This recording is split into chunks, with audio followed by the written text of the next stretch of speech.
Walker. Dito na naman yung ating March na magluluto tayo ng sweet and sour fish recipe. So, ito na yung isda na gagamitin natin mga kaate. Marami-rami ito mga kaate.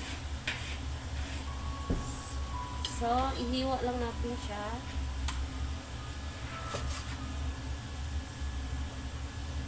Natin mo siguro.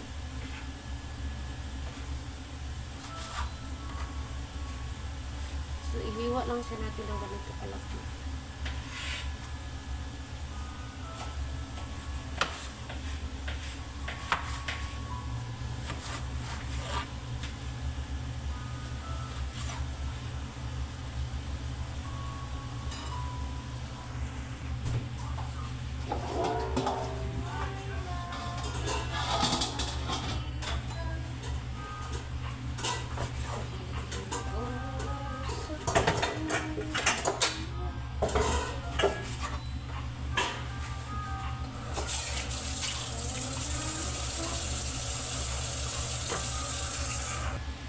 So, ito na mga kaati, ilagay na natin. Ito lang, maglagay na tayo ng asin.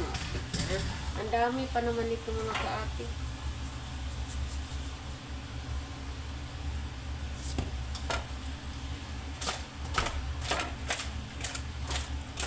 Naun lang nato sa mga kaati.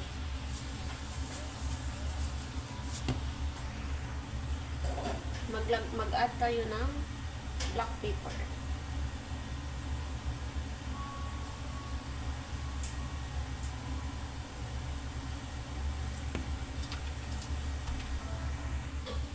Tapos, mag-add na tayo ng lemon juice. Okay lang mga kaati.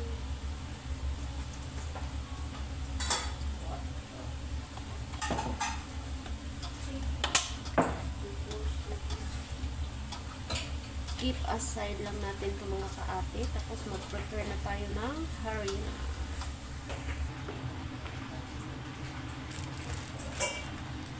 So, dito mga kaati, mag-add tayo ng flour. Mag-add tayo ng 6 flour.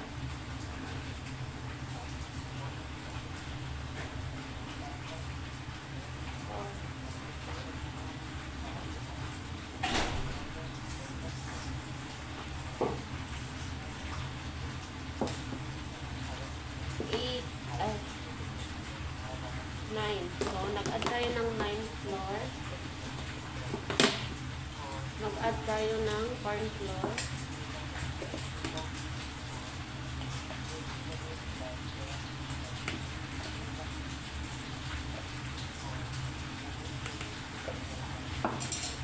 Mag-add tayo ng 4 tablespoons of corn flour. Mag-add tayo ng konting baking soda mga kaati. Konti lang.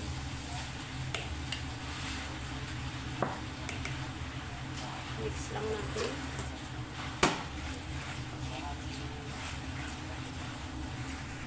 Tapos mag-add tayo ng egg white.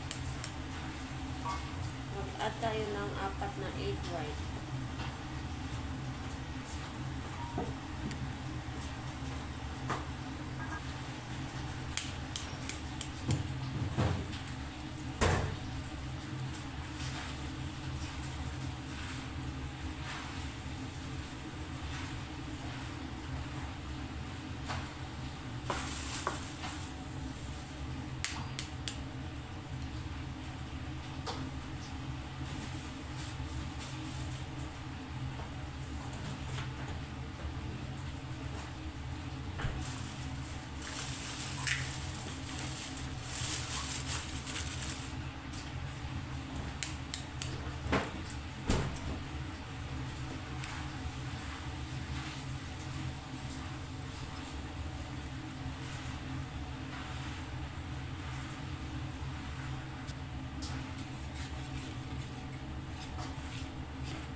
So, mag-add tayo ng tubig.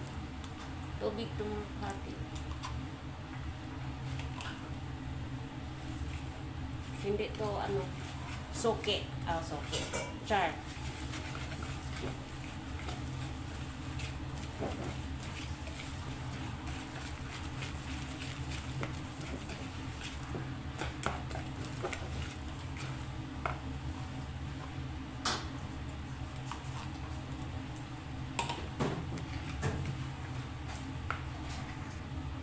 mag-add tayo ng kunting asin mga kaate.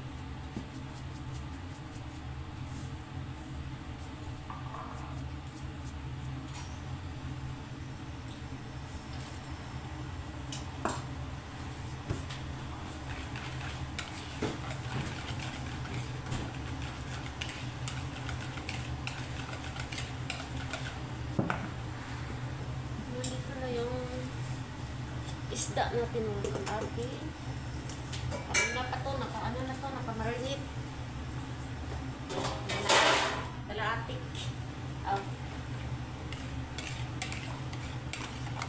Lagay na natin ito.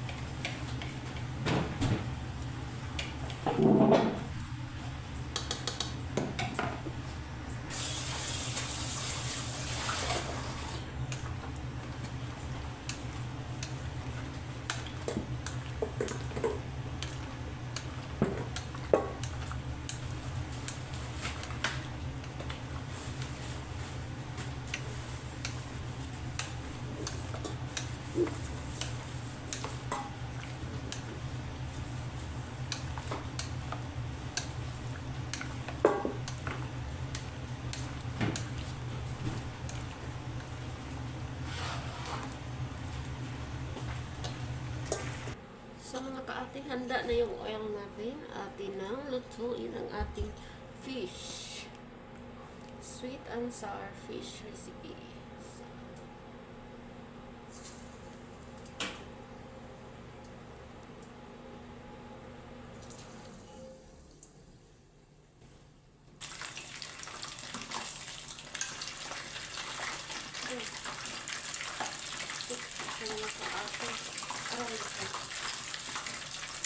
Ganito na talaga nagluto na kaati, laging nag-aray-aray. So, ito na mga kaati. Pwede na po. Hauno na natin mga kaati. Galing sa kanyang oil.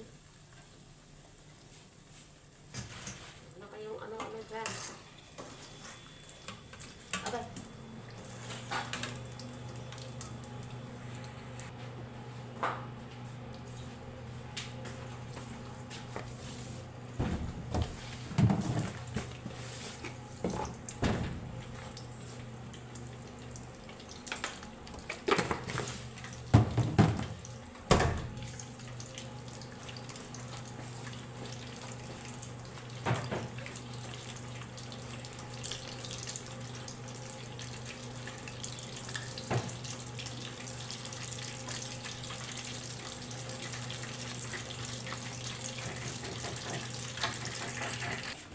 Dito mga kaati, magawa na tayo ng sweet and sour sauce. Maglagay tayo ng 6 na tablespoon na sugar.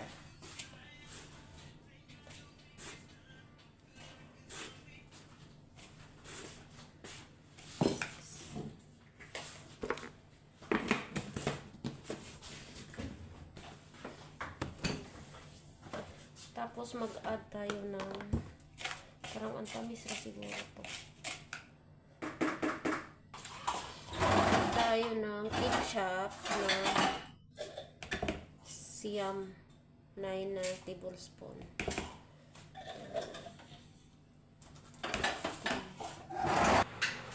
Mix natin natin.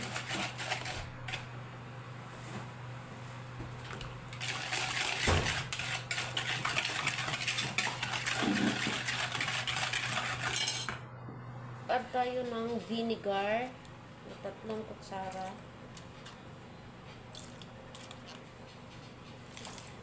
Dagdagan na lang kung kulang mga kape. Magdagdag tayo ng vinegar mga kape. Kasi kulang siya. So, 6 na kutsara ang sugar, 6 na kutsara din yung vinegar. Tapos, mag-add tayo ng 1 tablespoon of toyo.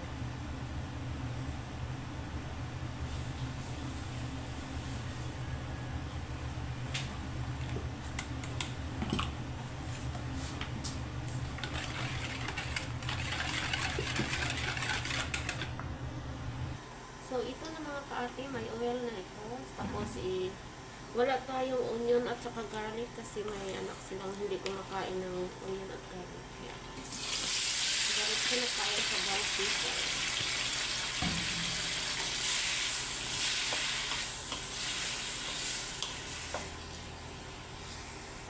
So, ayan mga kaate, i-add na natin yung ating sweet and sour sauce. Okay. I-add na natin siya dito. At saka pakuluin lang natin siya ng konti.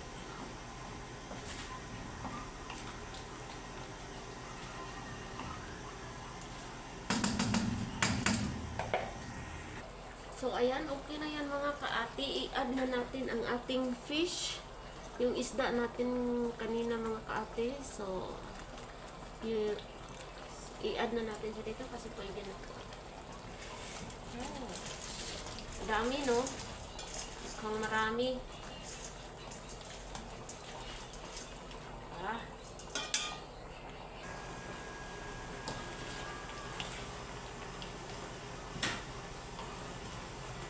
Ihalo lang natin siya mga kaati.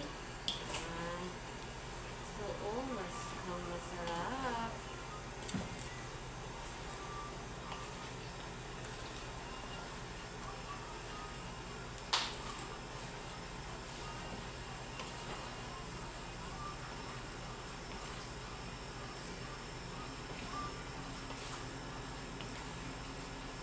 Yung sa atin mga kaati, ito yung tinatawag na escabitsi.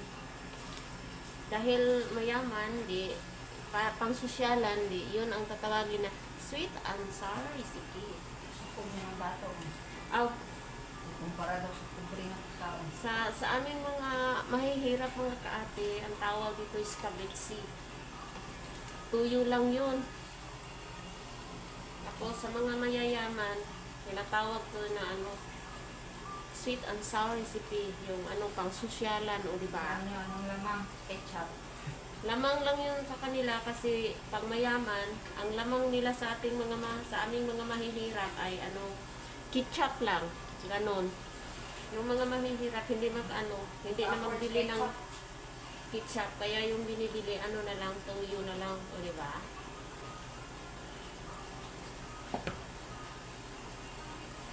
So, ito na mga kaati, okay na itong ating sweet and sour fish recipe. Sarap, diba? So, maraming salamat. Thank you for watching mga kaati.